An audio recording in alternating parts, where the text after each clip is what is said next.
Terima kasih, Bung Iftitah. Semua tahu bahwa dari Partai Demokrat menugaskan 2 orang untuk menjadi bagian dari tim 8, yaitu Sekretaris Jenderal sendiri, Teguh Rifki Harsha, dan kemudian Bung Iftitah Sulaiman. Mereka bekerja siang dan malam, hampir setahun, maraton, tentu di bawah supervisi Ketua Umum selaku Wakil Ketua Majelis Tinggi Partai, dan puluhan kali bertemu dan bersama-sama dengan Capres Anies Baswedan. Dan kalau saya ikuti, kerja ini tidak mudah. Banyak sekali hambatan dan tantangan. Tetapi belakangan kelihatan progres yang memberikan harapan sebelum kandas dan terhempas 3 hari yang lalu. Para anggota Majelis Tinggi, para kader Demokrat, dimanapun saudara berada, saya sangat mengerti perasaan, emosi para kader. Saya minta, mari kita tenangkan hati kita, pikiran kita. Ini bukan kiamat. Ini bukan akhir dari perjuangan kita. Bukan.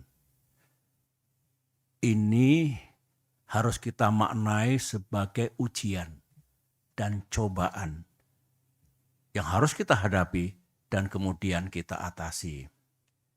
Ingat, sesudah kesulitan atau di balik kesulitan ada kemudahan.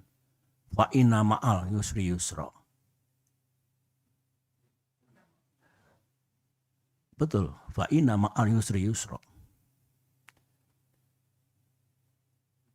Kita kalau melakukan kilas balik sering menghadapi goncangan dan krisis. Alhamdulillah, kita selalu bisa mengatasinya. Saya yakin ini rencana Tuhan. Dan rencana Tuhan selalu lebih indah dari rencana manusia. Insya Allah kita akan mendapatkan yang lebih baik di masa depan. Di sisi lain, meskipun kita dibeginikan oleh Capres Anies dan mitra koalisi kita, tapi sesungguhnya kita harus bersyukur. Bersyukur kepada Allah Subhanahu wa Ta'ala, bersyukur kepada Tuhan yang Maha Kuasa. Mengapa? Ini alasan saya. Pertama, ya memang kita ditelikung dan ditinggalkan seperti ini. Sekarang, bayangkan kalau ditelikungnya kita ini, ditinggalkannya kita ini 1-2 hari sebelum batas pendaftaran ke KPU. Bayangkan seperti apa. Kita masih ditolong oleh Allah. Kita diselamatkan oleh sejarah. Ini syukur yang pertama. Syukur yang kedua, saya renungkan baik-baik tadi malam dalam kontemplasi saya. Justru kita diselamatkan oleh Tuhan, oleh Allah. Apa yang saya maksudkan? Kita tidak diizinkan oleh Allah untuk mendukung seseorang dan untuk bermitra dengan orang yang lain yang kalau kita teladani akhlak pemimpin besar bagi yang beragama Islam, akhlak Rasulullah, ya. Yang kita rasakan sekarang ini, mereka tidak sidik, tidak jujur, tidak amanah. Berarti tidak bisa dipercaya dan mengingkari hal-hal yang telah disepakati. Tidak memegang komitmen dan janji-janjinya. Nah, sekarang saja tidak sidik, tidak amanah, tidak memegang komitmennya. Bagaimana nanti kalau menjadi pemimpin dengan kekuasaan yang besar, rakyat akan diapakan? Saya kira kalau kita renungkan ini, kita ambil hikmahnya, kita dibebaskan dari dosa yang mungkin akan kita pikul kalau kita masih berada bersama-sama mereka itu dan mengusung seseorang untuk menjadi pemimpin bangsa Indonesia.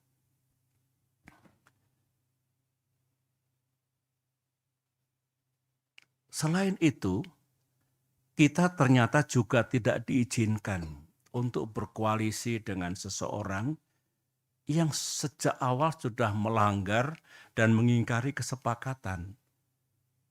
Tertulis dalam kesepakatan koalisi, menjunjung tinggi prinsip kesetaraan, equality, dan kesetaraan.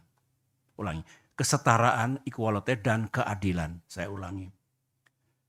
Bayangkan kalau di masa depan kita punya mitra koalisi yang tidak tunduk, tidak patuh pada kesepakatan yang kita buat bersama.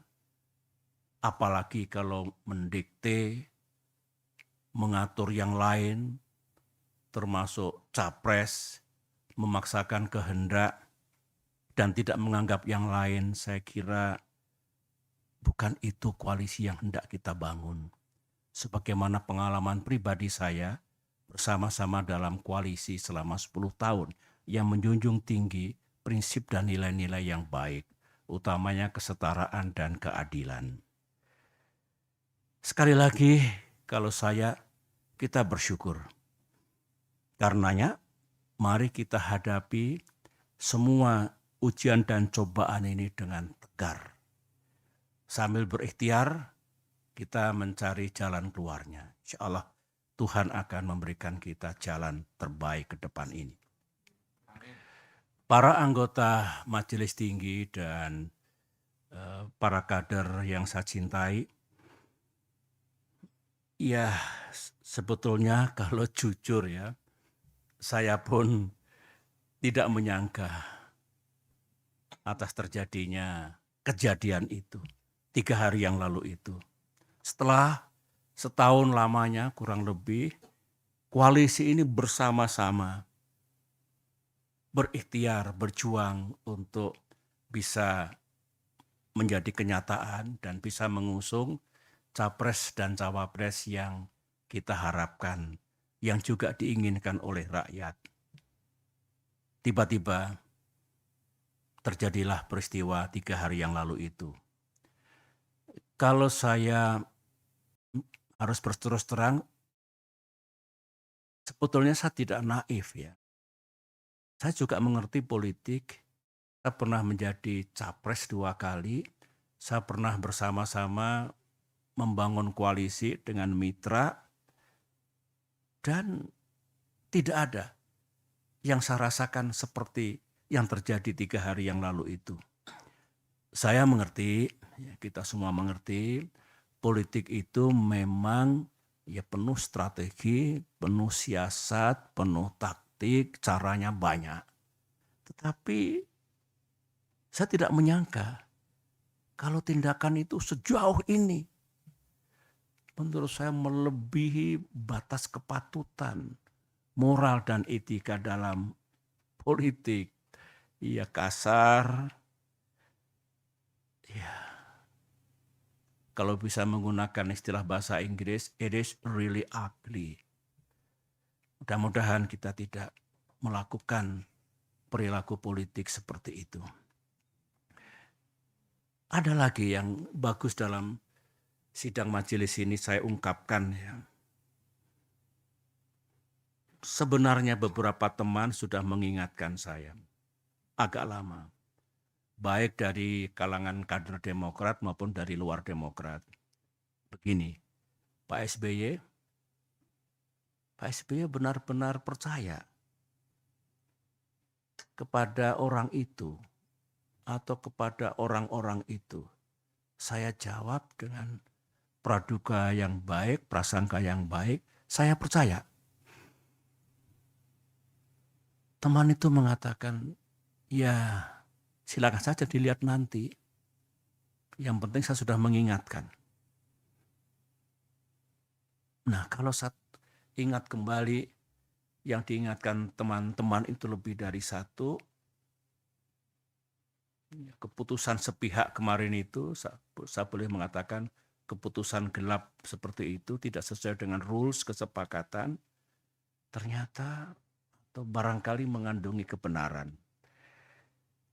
Anggaplah kita salah kali ini. Tetapi kita belajar. Mudah-mudahan kita tidak salah lagi ke depan. Dan mudah-mudahan dengan izin Allah dan ikhtiar kita, kita juga tidak kalah nantinya. Amin. Masih segar dalam ingatan saya, sebagaimana yang disampaikan Bung Iftitah tadi, di ruangan ini, saya duduk di sini, tanggal 25 Agustus 2023, berarti seminggu yang lalu. Pak Anies duduk di sini, dengan didampingi tim 8. AHY memang tidak selalu hadir. Anies menyampaikan kepada saya, didengar oleh semua, bahwa awal September ini, berarti hari-hari sekarang ini, akan mendeklarasikan koalisi ini dalam kapasitasnya sebagai capres. Berikut capres dan cawapres yang telah selesai diputuskan. 3 hari kemudian, 3 days later, sekarang ini, yang kita dapatkan sesuatu yang sangat mengejutkan itu. Dan saya ini orang tua, berapa kali Pak Anies datang ke sini dengan semangat yang luar biasa, kata-kata yang luar biasa baiknya. Di Cikias 2 kali, di Malang, di Pacitan. Dengan kejadian seperti itu, tidak ada satu kata pun yang disampaikan kepada saya. Dan tentu kepada ketua umum kita. Saya memang sebagai orang tua, kok jadi begini? Ini saya kira semua merasakan perasaan kader kita di seluruh tanah air, emosi, kemarahan, yang diekspresikan dengan cara yang berbeda-beda. Nah, saya kebanjiran tadi malam, 2 malam tuh sampai subuh di sini. Sejak pagi kita bekerja. Pesan datang dari mana-mana, baik dari kader maupun non-kader, dan rata-rata memang emosional. Ya saya paham lah. Dari sekian banyak ribuan saya kira yang merespon, yang memberikan message itu, ada 2 yang menarik bagi saya. Ini kata-katanya kurang lebih seperti ini. Aku tahu politik itu memang banyak akalnya. Tapi tak kusangka buruk banget ini. Korbannya AHY dan Demokrat. Begitu. Ada lagi komentar, ini Demokrat kena prank dari musang berbulu domba. Terus saya kok ingat, musang berbulu domba. Ini kan peribahasa yang lama ini. Ingat saya kira waktu kita sekolah di SD, SMP, pernah belajar banyak sekali peribahasa. Tapi musang berbulu domba itu di depan bersikap baik, manis, lembut, penuh persahabatan.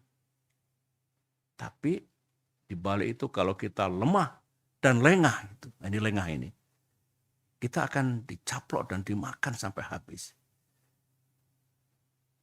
Peribahasa, musang bukan orang. Nah, mungkin tafsirnya ya kita ditelikung dan seperti itu ya. Seperti peribahasa ini. Saudara-saudara, saya mengajak pada forum yang penting ini dengan tenang dan dengan menggunakan akal sehat, pikiran yang jernih, mari kita telaah mengapa semuanya ini harus terjadi. Dan kita rasakan, kita alami, kita pikul. Mengapa Demokrat dan AHY setelah 2 tahun menghadapi gerakan pengambil alihan partai oleh Kepala Staf Presiden Muldoko harus mengalami yang begini lagi? Otak saya berputar, insting saya berbicara. To understand why. Orang bijak mengatakan selalulah mencari tahu what and why. Supaya how-nya itu menjadi tepat.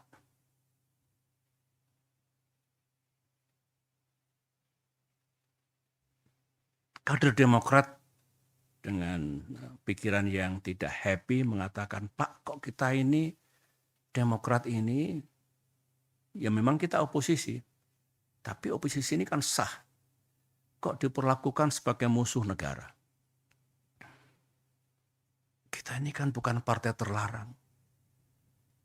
Kader-kader Demokrat juga bukan teroris. Jadi mestinya diperlakukan sama lah dengan warga negara yang lain. Itu ekspresi kegalauan dirinya yang saya selalu tekun mendengarkannya. Oleh karena itu dengan tidak bermaksud menuduh siapapun, saya ulangi lagi, tanpa bermaksud menuduh siapapun, saya ingin berbagi dengan saudara. Saya yakin saudara juga mendengar. Sebagian juga datang dari yang ada di ruangan ini maupun yang tidak ada di ruangan ini. Saya sendiri kan juga banyak mendengar dan mengetahui mana sih di era keterbukaan, open society, digital society ini yang serba rahasia. Apa yang terjadi dan tidak terjadi, apa yang dilakukan oleh para elit, petinggi partai atau pejabat tingkat puncak, tingkat atas. Ini kan sebetulnya diketahui oleh publik. Diketahui oleh masyarakat luas. Terutama yang menjadi sorotan publik yang berkaitan dengan Pilpres 2024 ini. Mari kita ingat semuanya, apa yang pernah kita dengar, yang pernah kita ketahui, untuk mencari benang merah. Kira-kira apa ya? Tanpa sekali lagi menuduh dan mendiskreditkan siapapun. Karena kita hanya ingin bicara tentang fakta, kebenaran, dan dugaan-dugaan yang mengandungi logika. Satu, kita semua tahu, Bapak Ibu, memang ada keinginan untuk hanya terbentuk 2 pasangan saja, pasangan capres dan cawapres dalam Pilpres 2024 ini. Ada. Jangan ada dusta di antara kita, ada itu. Kita juga tahu ada upaya dan pekerjaan politik untuk membuat koalisi perubahan. Di dalamnya ada Nasdem, ada PKS, ada Demokrat. Itu tidak bisa berlayar. Ada. Kita juga tahu, termasuk informasi yang sangat sensitif untuk membuat pasangan Anies AHY yang sudah menjadi rahasia umum, yang sudah matang sebetulnya sebelum terjadi prahara 3 hari yang lalu itu, pasangan itu tidak akan terjadi. Informasi yang saya dengar ini pekerjaan politik tingkat tinggi.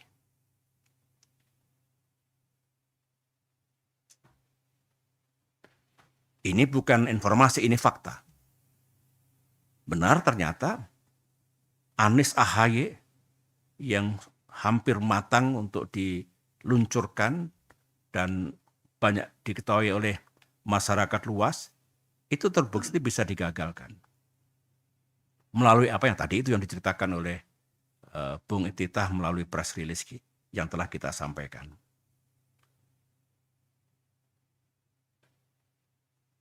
Ini coba. Jadi informasi-informasi itu salah satu manifestnya yang terjadi betul ya ini. Kita juga tahu seorang menteri sekarang ini, menteri masih aktif dari Kabinet Kerja Pimpinan Presiden Jokowi, secara intensif melakukan lobby, termasuk kepada Partai Demokrat, dengan menawarkan mengajak membentuk koalisi yang baru. Koalisi Demokrat, PKS dan P3. Yang bersangkutan mengatakan, yang disampaikan itu, inisiatif ini sudah sepengetahuan Pak Lurah. Kata-kata sang menteri. Bukan kata-kata saya. Kata-kata yang bersangkutan. Dari semua hal yang kita sudah tahu itu, bahkan sebagian bukan hanya informasi, tapi sudah menjadi kenyataan, jadi fakta, kita mulai tertarik dengan informasi yang lain.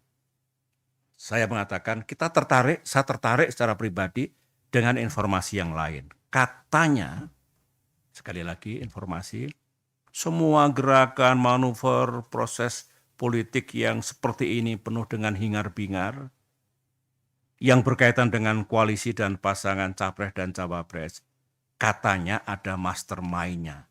Saya tidak tahu siapa. Katanya ada dalangnya. Ada persekongkolan untuk mengeksekusinya, untuk menjalankannya. Informasi. Saya masih bisa bicara lebih banyak lagi sebetulnya tentang sesuatu yang menurut saya mengandungi keganjilan, keanehan yang tidak wajar gitu ya. Tapi lebih baik saya berhenti di sini untuk mengupas tentang what's really happening in this country, termasuk informasi tadi. Karena saya yakin pada saatnya nanti semua yang sekarang menjadi pergunjingan, spekulasi, samar-samar tidak terang, pada saatnya nanti semuanya akan terang benderang di hadapan rakyat Indonesia. Bapak, Ibu, saudara-saudara, para kader, nah menarik ajakan beberapa pihak terhadap Partai Demokrat untuk berjuang bersama. Saya kira rakyat mengetahui, ya, misalnya pihak Pak Ganjar, Capres Ganjar Pranowo, itu juga mengajak kalau Partai Demokrat bisa bergabung ke pihak beliau. Ditandai pertemuan Mbak Puan dengan AHY beberapa saat yang lalu. Yang kedua, Pak Prabowo, beliau datang ke Pacitan, menemui saya dan menyampaikan juga ajakannya. Saya harus jujur mengatakan bahwa cara seperti itu adalah cara yang baik. Sah, tidak salah, dan dibenarkan dalam demokrasi, dalam dunia politik. Ajakannya pun saya dengarkan juga tulus dan serius. Dilakukan secara terbuka, publik juga tahu. Ini kan baik untuk transparansi politik dibandingkan manuver bawah tanah yang penuh dengan misteri. Ini enak, nih, terbuka, transparan. Memang menyampaikan dengan baik, kita sambut dengan baik Mbak Puan, Ibu Puan, Pak Prabowo. Karenanya respon kita juga positif. Kita menghormati, kita menghargai. Bahkan kami bersetuju untuk menjaga komunikasi. Kalau tujuannya baik untuk kepentingan bangsa, Demokrat wajib meresponnya dengan baik. Tentang nanti kemana kita berada, inilah yang nanti akan kita bicarakan baik-baik. Saya akan sampai di situ nanti. Nah, kembali kepada semua tadi, saya sudah plong karena sudah menyampaikan informasi hal-hal yang saya ketahui dengan sejumlah analisis agar para anggota Majelis Tinggi Partai juga lebih lengkap lagi pengetahuan tentang hal-hal yang berkaitan dengan koalisi dan pasangan Capres-Cawapres dalam Pilpres 2024 mendatang.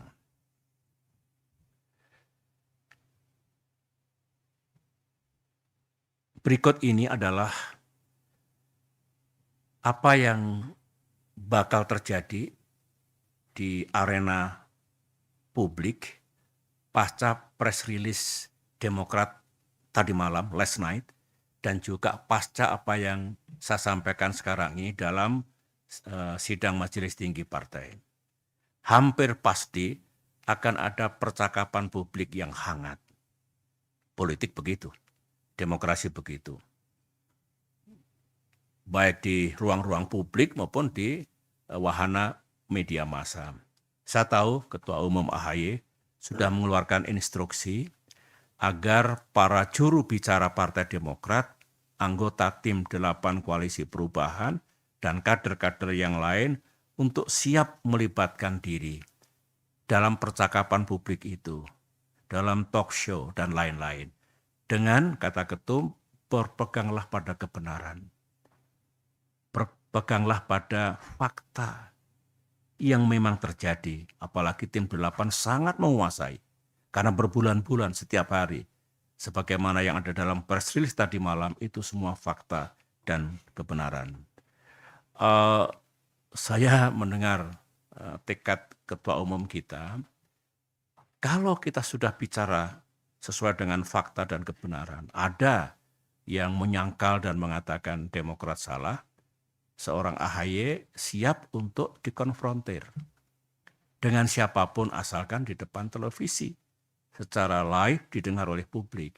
Ini menunjukkan kebertanggungjawaban kita. Kita nggak punya buzzers, kita tidak suka hoax, tetapi kalau urusan yang berangkat dari fakta dan kebenaran, kita selalu siap. Sidang majelis yang saya muliakan, masuk sekarang pikiran saya selaku Ketua Majelis Tinggi, selain instruksi yang telah dikeluarkan oleh Ketua Umum, dan di luar apa yang saya sampaikan tadi, saya ingin menyampaikan hal-hal penting sebagai berikut. Menurut pandangan saya saat ini, hari ini, besok atau lusa, belum saatnya kita mengambil keputusan. Kemana Demokrat akan bergabung misalnya, atau capres mana yang kita dukung, contoh yang lain. Saya pikir belum saatnya dalam 1, 2, 3 hari ini. Alasan saya ini prajurit, ada Pak Mangindaan di sini, ada Pak Guntur di sini, ada Pak Nahrawi Ramli di sini, ada Bung AHY di sini. Saya 30 tahun sebagai prajurit itu diajarkan, kalau kamu dalam keadaan yang sangat emosional, under pressure yang sangat berat, jangan gopoh tergesa-gesa mengambil keputusan, karena bisa salah. Tenangkan dulu hati dan pikirannya. Setelah bisa berpikir dengan rasional dan jernih, take your decision, ambil keputusan, ambil apa tindakan yang akan dilaksanakan. Tidak berarti lama, bisa cepat juga, tetapi kuncinya lepaskan dulu emosi itu, bikin semuanya rasional dan tenang, sehingga keputusannya insya Allah tidak salah, keputusannya tepat. Implementasinya, mari tenangkan hati kita. Saya melihat wajah-wajah anggota Majelis Tinggi, cool, tenang. Saya juga makin senang dengan ini semua, sehingga insya Allah dalam waktu yang tidak terlalu lama pun kita sudah bisa mengambil sikap dan pilihan kita. Karena itu banyak pers di luar, mungkin ada lebih dari 20 enggak? Lebih ya? Lebih banyak lagi ya. Ingin dengar apa keputusan dan sikap dan langkah-langkah Demokrat ke depan. Ya tentu kita bisa jelaskan baik-baik apa yang sedang kita lakukan dan apa yang hendak kita lakukan di hari-hari mendatang.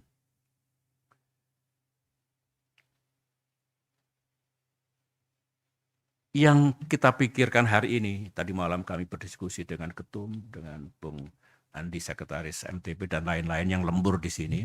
Saya laporkan pada sidang kali hari ini. Yang menjadi pemikiran Demokrat sekarang ini adalah dengan perubahan situasi yang dramatis ini, Demokrat masih ingin tetap menjaga semangat dan agenda perubahan dan perbaikan. Jangan sampai tiba-tiba hilang begitu saja. Itu semangat kita, tekad kita. Bahwa tidak berarti kalau perubahan perbaikan yang sudah baik dibuang, tidak. Ketum menjelaskan dalam pidato politik kemarin secara komprehensif yang menjadi bagian dari kerangka bernegara, pilar dan dasar bernegara Pancasila, NKRI, Bhinneka Tunggal Ika, konstitusi kita, demokrasi, tidak mungkin kita tinggalkan, justru makin kita perkuat. Demikian juga hal-hal yang baik sejak Bung Karno, Pak Harto, Pak Habibie, Gus Dur, Ibu Megawati, saya dan Pak Jokowi sendiri yang baik-baik pasti akan kita jaga. Namun memang ada sejumlah hal yang perlu kita perbaiki. Kita ubah entah kebijakan, ekonomi, keadilan, kesejahteraan rakyat, hubungan luar negeri, apapun yang kira-kira akan menjadi lebih baik di masa depan. Nah, komitmen ini, agenda ini, di tengah goncangan ini, Demokrat tetap ingin menjaganya. Jangan tiba-tiba hilang, jangan tiba-tiba sirna. Begitu. Yang juga kita pikirkan, di malam kita diskusikan, ini rakyat kan banyak yang kecewa. Kita tahu rakyat ada yang pro keberlanjutan, itu hak mereka. Ada juga rakyat yang pro perubahan dan perbaikan. Ini kan kecewa, mereka sudah berharap perubahan jadi, Anies AHY jadi, tiba-tiba sekarang kandas itu. Nah, Demokrat juga harus berempati kepada mereka, menjaga perasaan mereka, tidak begitu langsung kita tinggalkan begitu saja. Yang intinya, sangat mungkin kita punya rumah baru, punya tempat baru, tetapi melanjutkan yang sudah baik tetap, nah kita bisa berdiskusi perbaikan seperti apa yang mesti kita lakukan dengan mitra koalisi kita yang baru nanti. Semuanya terbuka untuk itu. Jadi saya mohon pengertian, tidak mungkin hari ini besok lusa langsung kita ambil keputusan apa begitu, tapi kita olah dengan seksama. Kita diskusikan secara bersama. Karena begini,